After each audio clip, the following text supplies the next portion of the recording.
기본적으로 저는 해외에서 매일 10시간씩 몰입적으로 영어 공부를 했습니다. 사실 저는 영어 레벨이 너무 낮았고 학교 다닐 때도 영어를 너무 싫어했어요.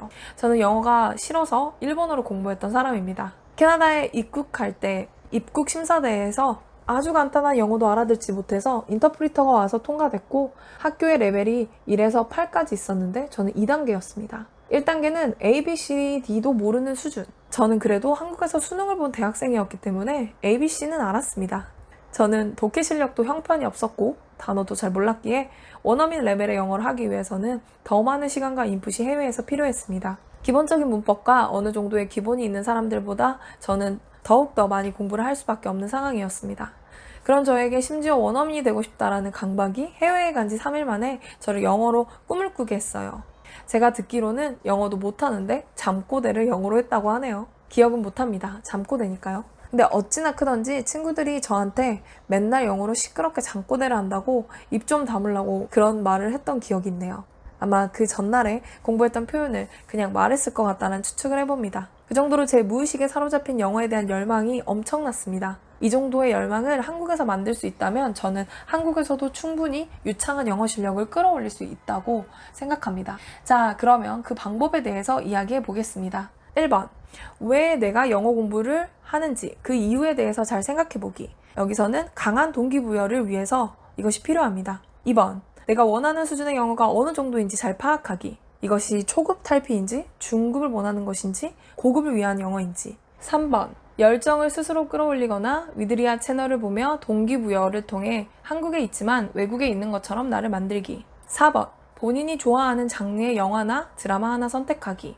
그 영화는 CSI와 같은 영화보다는 일상 이야기가 많이 나오는 좀 가벼운 소재를 다루는 로맨틱 코미디물이라던가 일상 이야기가 많이 나오는 그런 류의 영화하면 아무거나 좋습니다. 사실 요새는 넷플릭스가 있어서 마음에 드는 미드나 영드 영화 찾으시면 좋습니다.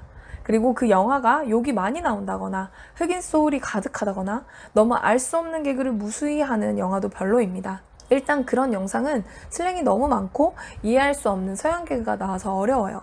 저는 그래서 개인적으로 프렌즈도 그렇게 추천하진 않습니다. 30대나 40대를 타겟으로 하는 드라마가 발음이 깨끗하고 내용도 잘 정돈됩니다. 개인적으로 섹스 앤 더 시티나 How I Met Your Mother 아니면 Desperate Housewife 이런 거 추천드립니다.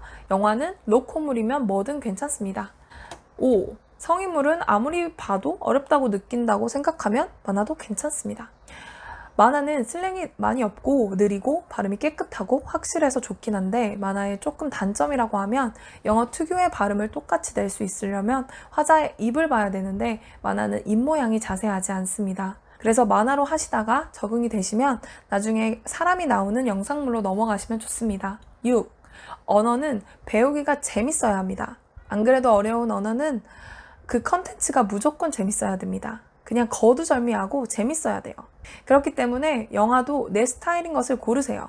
그리고 영상물을 쉐도잉 할 것이기 때문에 내가 마음에 쏙 들고 내가 되고 싶은 목소리를 찾으셔야 됩니다. 처음 공부하는 그 목소리가 내가 수천 번 반복할 나의 목표가 될 것이기 때문에 그것이 나의 영어 목소리가 될 확률이 높습니다. 영어 목소리와 한국어 목소리가 좀 발성이 달라서 저도 영어 목소리는 한국어보다 한 톤 높습니다. 전 개인적으로 한국어 목소리보다 아리따운 영어 높은 목소리를 원했던 것 같고 제가 너무 좋아하는 목소리의 그녀처럼 되고 싶었던 것 같습니다. 그래서 그녀처럼 되었습니다. 여러분들도 본인의 마음에 드는 그런 배우를 꼭 찾으시고 그 배우처럼 하시면 좋겠어요. 7. 마음에 드는 영화를 찾았다면 그 다음은 통합 자막 찾기. 영어, 한국어. 만약 넷플릭스에서 찾으셨다면 넷플릭스 영어 한글 통합 자막이 거의 있기 때문에 그걸 그냥 이용하시면 됩니다. 진짜 제가 영어 공부할 때만 해도 영화 따로 찾고 다운받고 그리고 영어 한글 통합 자막을 따로 다운받고 그랬었어요. 해외 가기 전 2주는 그 작업을 했던 것 같네요. 진짜 카페 가입하고 난리 났었습니다. 근데 지금은 영어 공부하기 정말 너무너무 좋아진 시대에 살고 있잖아요. 부럽습니다, 여러분. 8번, 좋은 문법책 고르기. 이건 제가 따로 영상을 만들어 올려드리겠습니다. 좀 길어질 것 같아서요. 9번, 좋은 재료를 가지고 이제 매일 지지고 볶아 먹기. 쉐도잉, 듣기, 쓰기, 말하기, 읽기까지. 좋은 영상을 고르는 게 가장 중요한 이유는 이것을 지지고 볶아 먹어야 하기 때문입니다. 저는 실제로 한 영화를 50번도 넘게 봤어요. 그것이 내 것이 될 때까지 지지고 볶아 먹었기 때문입니다. 영화 주인공이 내가 된 것 마냥 빙의해서 누워서 놀 때도 들으면서 따라하고 설거지할 때도 즐겁게 따라 부르고 그렇게 하다 보니 50번을 듣게 되었지요. 만약 그 배우가 싫다거나 목소리가 싫다거나 내용이 지루하다거나 별로였다면 이 짓을 할 수 있었을까요? 일단 재밌어도 하기 싫다고 하기 힘들다고 말하는 사람들도 있는데 그 내용이 너무 좋고 그 문장이 다 내 것이 되어 내가 저 배우처럼 완벽 빙의를 할 수 있으면 너무너무 설레겠다 라는 영상을 찾는다면 이 쉐도잉은 즐거운 연극놀이가 됩니다. 그래서 재미있고 내가 사랑하는 영상을 꼭 찾으셔서 그것을 모조리 지지고 볶아 먹어야 합니다. 쉐도잉으로 어떻게 영어의 4개 영역을 모두 다 잡을 수 있을 것인지 관련 영상은 이번 영상에 다 담을 수가 없어서 따로 영상을 만들어 올리겠습니다. 저는 쉐도잉을 하면서 읽고 쓰고 말하고 듣는 것을 매우 10시간씩 영어 공부를 몰입적으로 했고 학교는 2시에 끝나서 집에 오며 학교에서 배운 내용을 모두 암기하고 제 것으로 소화하기 시작했습니다. 그리고 제가 위에 설명했던 쉐도잉을 저는 학교 끝난 다음 집에 와서 매일 2시부터 자기 전 10시까지 매일 했습니다. 주말에는 아침 9시부터 자기 전 저녁 10시까지 했습니다. 마치 놀이처럼 했어요. 하다 보니 점점 저의 영어 공부법이 맞다는 생각이 들었습니다. 영어가 빠르게 늘었기 때문이에요. 물론 처음에는 영어가 너무 빨라 들리지도 않고 연음이 너무 심해서 따라하지도 못했습니다. 거의 5분 정도의 영상 클립을 2시간 반복한 적도 있어요. 그 문장이 완벽히 겹쳐져서 상대의 목소리가 들리지 않을 때까지 저는 스스로 나는 연극 배우다 라고 생각을 하고 계속 저만의 연극에 심취했었습니다. 저는 해외에서 영어를 너무 못했기 때문에 외국 친구들과 학교에서 밥 먹는 것도 고역이었어요. 밥 먹을 때 소통하고 대화하는 것을 너무 좋아하는 성격인데 영어를 못하니 다른 친구들과 아무런 대화를 못하는 스스로가 한심하고 모국어를 쓸 수 없어 뭔가 식민지에 살고 있다 그런 기분도 느꼈습니다. 모국어를 못 쓰는 고통이 이런 거구나 하고 일제시대에 고통받았을 우리 선조들에 대해서도 생각해 보기도 했습니다. 제가 다닌 학교는 모국어를 쓰는 것을 3번 걸리면 학원비를 돌려주지 않고 그냥 바로 퇴학이었거든요. 그래서 저는 저를 믿고 해외를 보내준 부모님께 그런 슬픈 비보를 알리고 싶지 않았습니다. 밥 먹을 때 대화하기 위해 저는 더 열심히 영어 공부를 했습니다. 스스로 너무 영어가 잘하고 싶었어요. 저는 위에 말한 쉐도잉을 매일 하면서 스스로 엄청난 인풋을 집어넣었습니다. 그냥 버스를 타고 앉아서 외국인들의 말소리를 일부러 듣기 위해 그냥 버스를 타고 멍하게 3시간 동안 앉아본 적도 있었습니다. 뭔가 살아있는 듣기 테이프 같았어요. 이런 과정을 하다 보니 저는 완전 영어 바보에서 3개월 뒤에는 입이 트이고 6개월 뒤에는 귀가 트이고 원어민과 자연스러운 의사소통이 가능했습니다. 저는 신기하게 입부터 트였습니다. 3개월 때에도 들리긴 했지만 워낙 기본기가 없다 보니 긴 문장은 이해하지 못했습니다. 그래서 6개월쯤 됐을 때는 훨씬 더 많이 알아듣기 시작했었죠.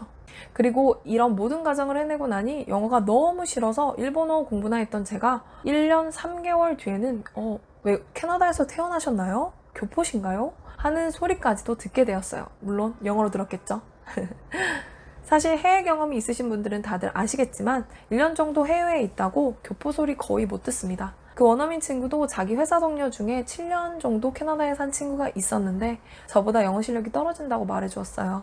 마치 너는 한국어를 영어로 번역하지 않고 바로 뇌에서 영어로 생각해서 영어로 말하는 것 같다라고 말해주었습니다. 제가 생각하기에는 이 영상을 보시는 분들이 모두 절박하시다면 다 저처럼 하실 수 있어요. 대신 절박해야 됩니다. 이것은 필수 조건입니다. 내가 얼마나 절박할 수 있는지를 영어 공부하기 전에 스스로 물어보아야 합니다. 이 영상을 들으시는 분 중 지금도 해외에서 1년쯤 있으면 다 잘하는 거 아니야? 하시는 분들은 없으시길 바랍니다. 해외 유학을 했다는 것을 숨기는 사람들도 있어요. 본인의 영어 실력이 부끄러워서이겠죠. 그래서 해외라는 단어가 주는 사람들의 시선이 부담스럽다는 분들도 많았습니다. 사실상 언어는 약간 운동 같은 거예요. 열심히 운동을 하다 보면 아름다운 시스펙을 만들 수 있지만 운동을 게을리하고 술을 먹고 야식 먹고 운동을 좀 쉬다 보면 아무리 식스팩을 만든 사람들도 배가 나오고 몸매는 엉망이 되기 마련입니다. 저도 지금은 영어 공부를 게을리하다 보니 전보다 영어 실력이 줄어든 것을 느끼고 있어요. 심지어 모국어도 잘 쓰지 않으면 퇴화합니다. 제가 실제로 해외에서 겪은 현상인데요. 제2 외국어를 하면서 모국어가 약간 파괴되는 현상, 한국어의 단어가 잘 생각나지 않게 됩니다. 영어로 매일 생각하며 살다 보니 영어가 먼저 생각나게 되는 거죠. 아마도 이러면서 영어가 점점 더 자연스러워졌을지도 모르겠습니다. 그래서 언어는 평생 숙제이자 스스로 평생 즐겨야 할 부분인 것 같아요. 저도 이 영어 컨텐츠를 만들면서 다시 저에게 동기부여를 할 생각이에요. 구독자님들도 저와 함께 성장하면서 자신의 평생 숙제였던 영어를 즐겨볼까요? 영어를 시험이 아닌 나를 더 업그레이드 해줄 새로운 언어라고 여겨보세요. 언어를 하나 더 한다는 것은 내가 모르던 새로운 세상을 볼 수 있는 눈을 주는 것이라고 합니다. 그 멋진 새로운 세상을 보는 눈을 저와 함께 성장시켜 나가보시는 것은 어떠실까요? 오늘도 여러분과 함께 성장하고 싶은 저란 사람은 위드리아입니다.